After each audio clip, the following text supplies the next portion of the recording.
This is Drew Spence from the Dynamic Universe, and what I've done is put together a package of 2D planets and spacescapes for your post-work usage. What you get is a set of files. Let's take a look at what we get here. What we've got inside the zip file is a set of bonus planets, which is some pretty cool planets that we can look at. Pretty cool, you know, just some PNG planets that you could use.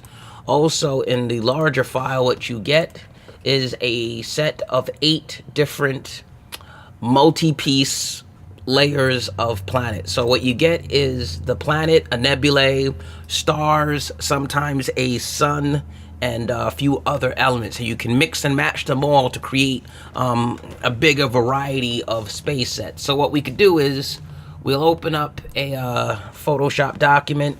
This is 300 dots per inch. The planets themselves are 3840 by 2160. That's the resolution of the entire scene. This is larger to make the scene fit.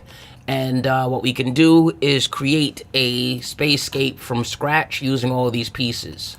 So we'll take one of the folders. We'll look at green fauna to start in the middle somewhere, and we've got a bunch of things. We've got a nebulae, a planet surface, and then we've got some stars. So we could start out with a, let's go with a space straight black background. Some of them actually do have stars already as the background. This particular one doesn't. It goes straight to the nebulae, so we'll bring that in. So the first thing I'm going to do is simply drag and drop my nebulae onto the scene, and you can see we pretty much get ourselves a little gaseous anomaly backdrop, and that's the first thing that we get cooking. Then we can grab the planet, drag and drop the planet, and now we have a layer which is also our planet.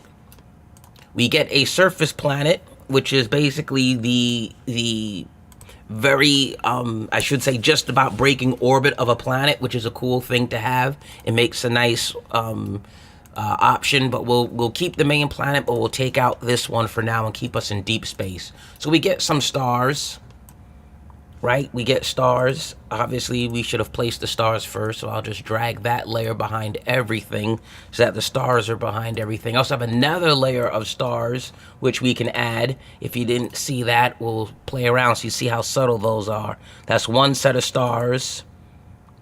That's the other set. So when you combine them, you can build that up. Also, some of the other sets, let's take a look at one of the other sets.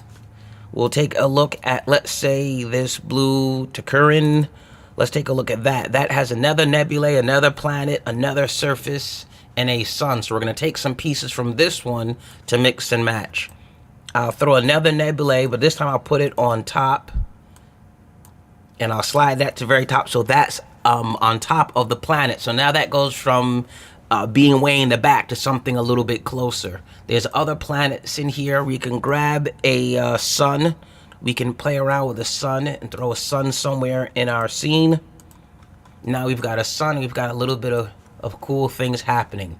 Also, sometimes the planet's surface isn't always going to be that arc. So we also have one which is basically just part of it. So that was one of the planet surfaces that we had. That was another one that we had as a choice.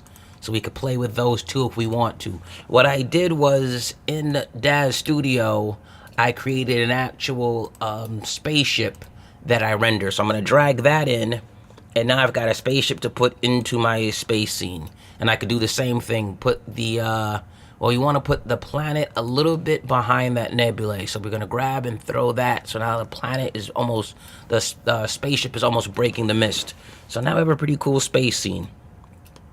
I kind of like this. This worked out decent. We'll get that around, pick the right layer to move around, and yeah, we have a little space scene. If you wanted to, that was the other planet that you remember that we had for a little bit. This, we would probably get rid of our nebulae. Where is that? We'll get rid of that. We could have done this, kill the planet. Now we have a different type of scene. So you can keep playing with the pieces.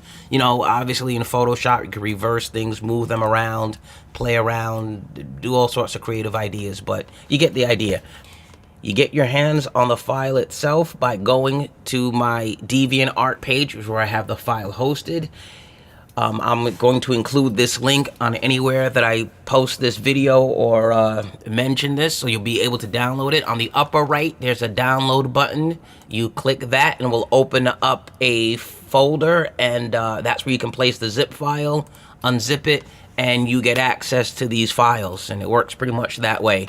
I'm Drew Spence from the Dynamic Universe. This is a selection of free 2D planets. I've done this before. The courses that I sell in the Daz store, sponsored by Digital Art Live, actually has a larger set and a little bit more comprehensive set of space scenes, objects, and other things that I give away with my webinar courses.